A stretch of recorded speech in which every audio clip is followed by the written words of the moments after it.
SAI se bestaansrede is die bevordering en die beskerming van die belange van familieboere.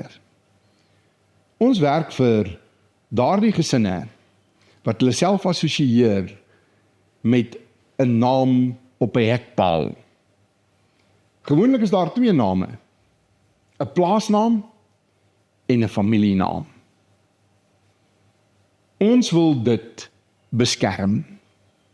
Ons wil seker maak dat vir die geslagte wat kom, familieboerdery nog in die sentrum van voedsel- en veselproduksie staan.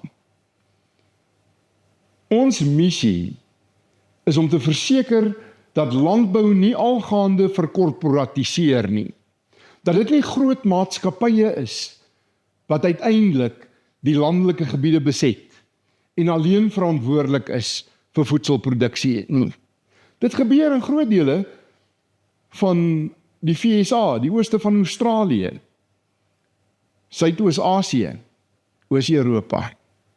Wanneer groot maatskappye begin boer, ondersteun hulle nie die plaaslike koöperasie, die plaaslike gemeente, die plaaslike skool, die plaaslike boekhouer of agent vir kunsmis, landbouchemikalie en saad nie. Daardie mense wat 'n dorp aan die gang hou nie. Wanneer groot maatskappye begin boer, val klein dorpies om.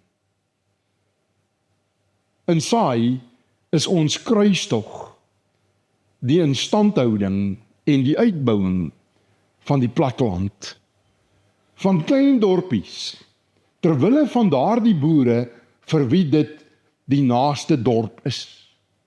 Daar waar ek gaan aanbid, daar waar ek my kinders stuur om skool te gaan, daar waarheen ek gou ry om 'n lasstuk vir 'n gebarste pyp te gaan koop. Want as so 'n dorpie omval, en 'n boer moet na 'n groter dorp toe ry vir enige van daardie besigheid, dan kom 'n dorpie nie weer op sy voete nie.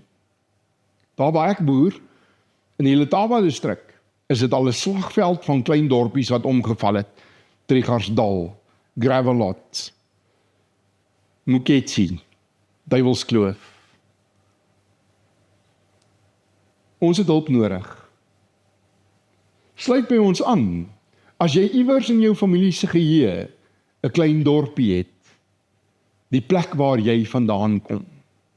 Sluit by ons aan, omdat ons jou gewig ook nodig het, om seker te maak dat daar nog 'n lewensbestaan vir mense op die platteland is.